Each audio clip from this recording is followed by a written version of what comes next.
Fala pessoal! No meio de semana teve também os confrontos da Copa Sul-Americana, das quartas de final. E teve dois brasileiros que já estão com um pé na semifinal. O Corinthians, que no duelo entre brasileiros dessa fase venceu do Fortaleza fora de casa por 2-0. Fortaleza que não perdia em casa desde março.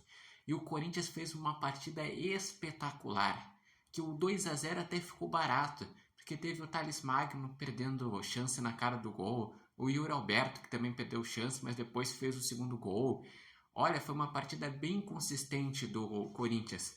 Por outro lado, o Fortaleza, que nos últimos jogos do Brasileirão já vem caindo de rendimento, que quando ele ganha do Corinthians no Brasileirão, ele não joga bem, depois ele não joga bem no confronto direto contra o Botafogo, não joga bem contra o Inter e não joga bem contra o Atlético Paranaense.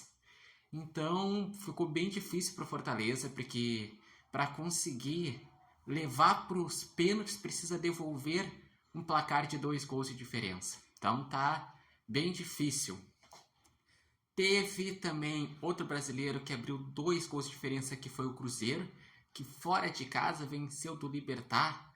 O Libertad, que é um time tradicional, é um time chato, e o Cruzeiro está mostrando que é consistente nessa competição, nessa edição, porque na fase de grupos foram 3 vitórias e 3 empates. Daí nas oitavas, uma vitória e uma derrota.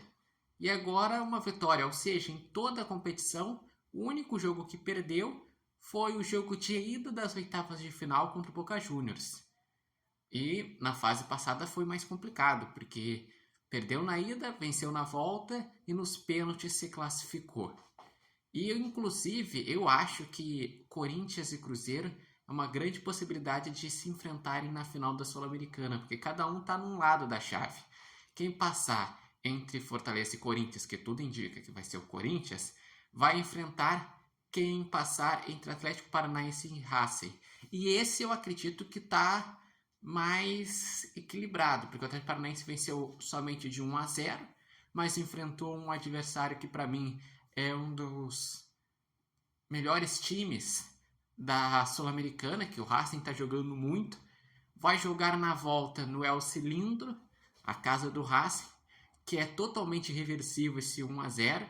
Então o Atlético Paranaense até pode se classificar, mas vai suar, vai ser difícil.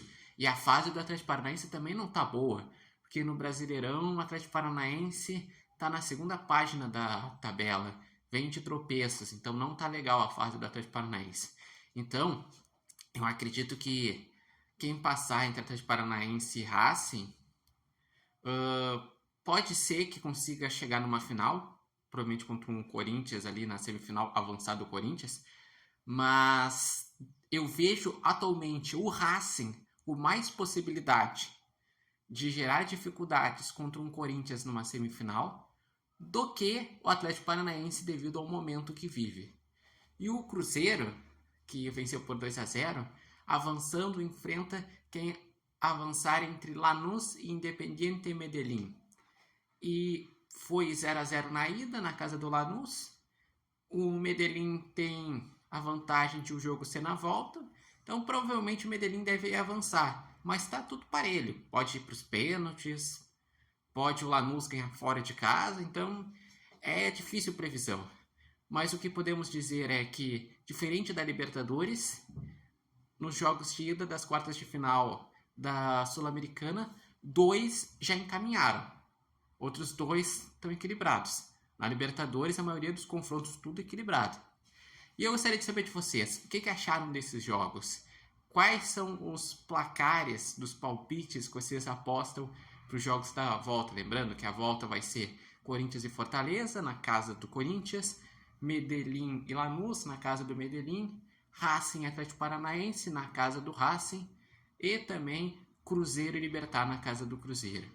Quem avança de fase? E para vocês, já tem como pensar nos favoritos? Para mim, vou reforçar. Eu acredito que Corinthians e Cruzeiro são times com boas possibilidades de chegar à final. Mas o Corinthians, avançando para uma semifinal, dependendo, se pegar um Atlético Paranaense ou Racing, para mim a missão pode ficar mais complicada numa semifinal. E deixem seus comentários de quem vocês acharam que foram os destaques desses jogos de ida. E lembrando que esse vídeo tem um oferecimento de Nova Marca e Barbearia Independência.